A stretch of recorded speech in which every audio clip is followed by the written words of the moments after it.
This partnership between the state and corporations is what we describe in IFG as corporate rule. This is corporate rule.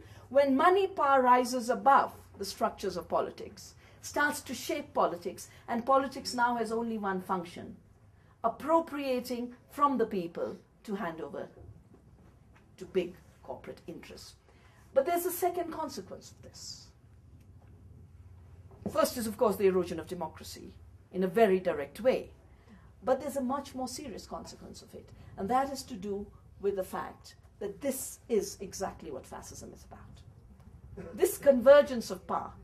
There's, it's interesting, when Clinton was supporting WTO and globalization, he kept saying the reason we need more free trade is because otherwise we'll have Hitler and Mussolini, not realizing that it was precisely a total deregulation of commerce and capital that created the conditions of absolute power. And if it wasn't Mussolini, it would have been someone else. If it hadn't been Hitler, it would have been someone else. It wasn't the person. We need to look at the structures. And the structures and the systems are sick at every level. Most importantly, they're making life impossible.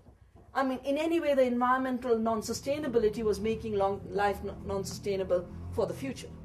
But I think we've now reached a stage where within our own lifetimes, millions will be denied their right to live.